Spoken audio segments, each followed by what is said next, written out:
Hello everyone, and welcome to my review of the Grado SR80i Prestige series. So these headphones, I've had these for a few years now. In fact, they're actually discontinued. The new version is called the SR80e, and even though there isn't really that much difference, you can't find these unless you look for them secondhand or on eBay, because yeah, discontinued. But out of all the headphones that I've ever had, these are probably the most unique sounding, sound signature wise. They tend to go for something a bit different than what I'm even used to, but it took me a while to get used to it actually initially. But after listening to it for a bit, I learned to appreciate some of their aspects. So let's talk about build quality first. Okay, this is some of the cheapest plastic I've ever seen on headphones. It's like $5 earbud cheap level, but oh, at least it's very light. Like these are very light headphones for that reason. There's a little notch here that keeps it from getting out, keeps it from falling out. This little thing, somehow I lost it on this side, so I have to be careful if I'm using these not to bring it down too much or it'll fall out. But it wasn't even like it wasn't rough usage or anything. It was just in the process of moving that this happened, so a little disappointed in that.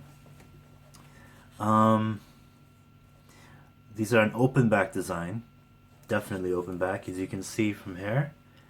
Those grills, if you look very carefully inside, you can see the drivers quite clear and present. The air cups they're alright. These are pretty good actually. For long usage it can get a little tedious, but for like at least 3 hours these should be fine on your head. Like I don't have no problem with that. Written quite clearly at the left and the right channel, in bold big letters. The leather head strap, this isn't like my HE400i where it's just the leather, and because there is something underneath, there's some kind of a skeleton maybe, I don't know, there's something in here to keep it. It's like a wire that's about this thick to keep it in place. Overall I'd say they're fairly comfortable headphones. Not the most, but not the least. Alright, and to continue on the build quality aspect, you'll see that these have two cables coming out of them, one on each side. And the cable itself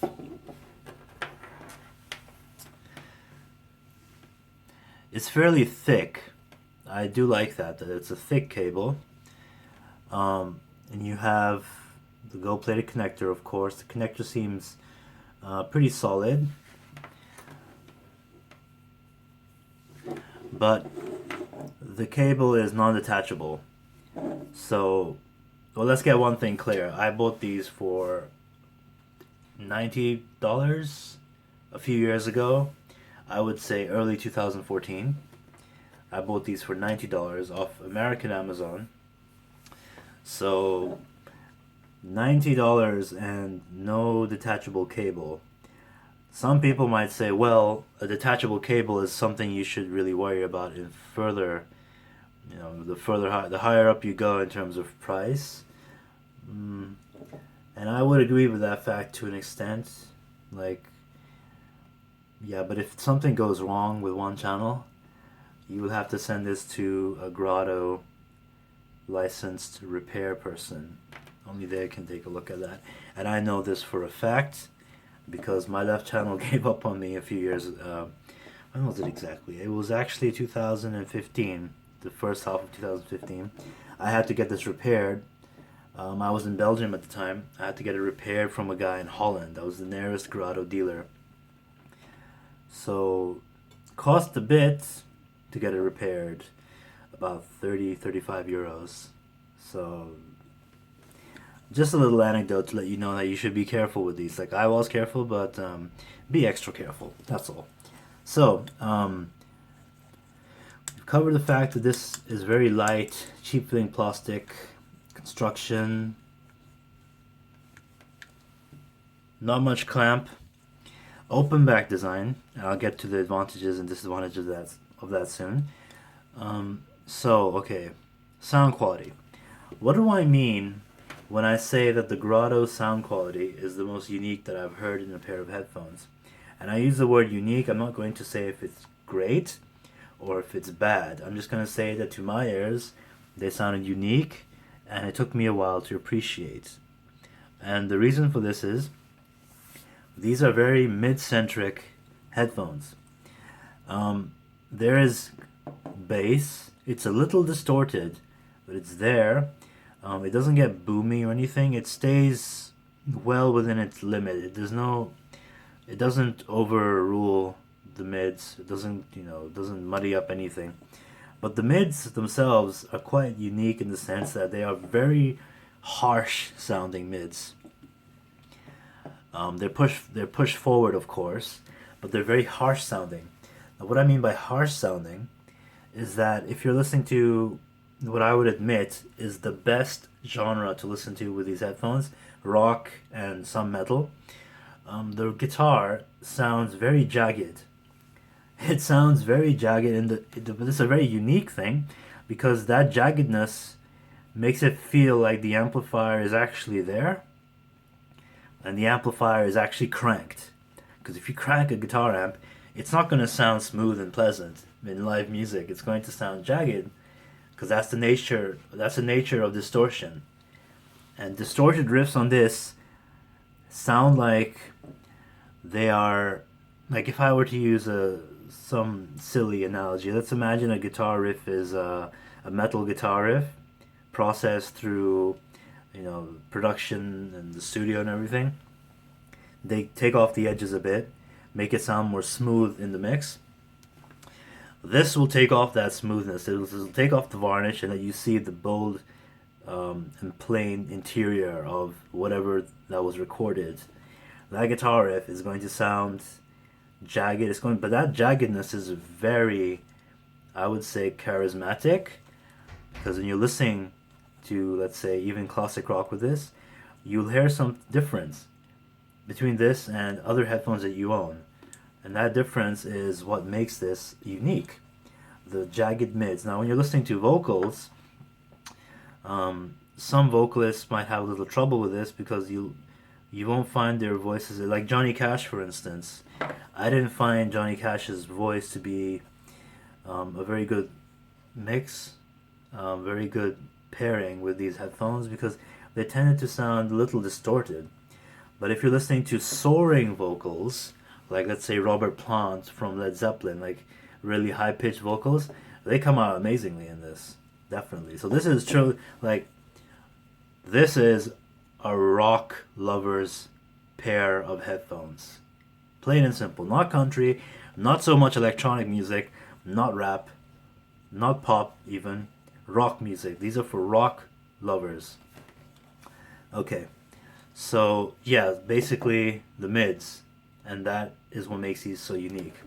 The highs, they are there, they're present, they're not very sibilant.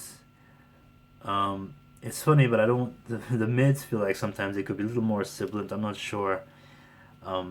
There's a slight peak feeling sometimes with some songs, especially if they're not well recorded, where you might feel a little discomfort from listening to the guitar.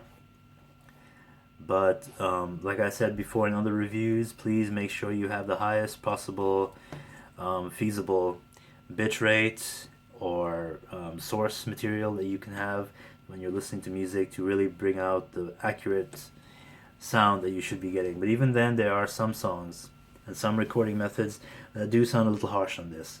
Too harsh, not even harsh in a charismatic way, but harsh in a way that makes them not so pleasing.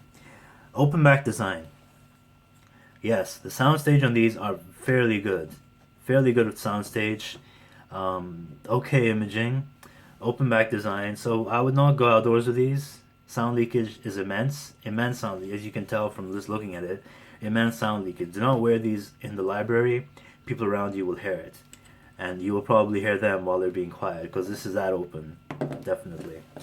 But if you're just in your room, lying in bed, these are very comfortable to lie in bed with, by the way. So lying in bed with these on, just listening to music, enjoying the soundstage, enjoying whatever rock concert recording or rock recording you're listening to, I would highly recommend these headphones. Or the E versions, the SR80is, which are the new version and probably have the same characteristics based on what I have read.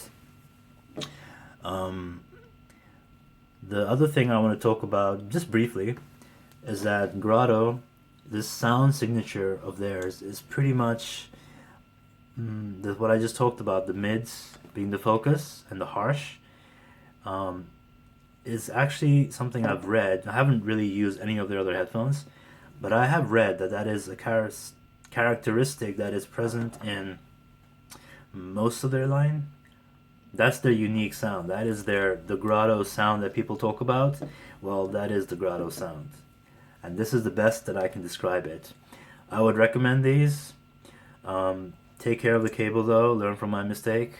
Take care of this, learn from my mistake once again. And thank you for watching my review, and I'll see you next time.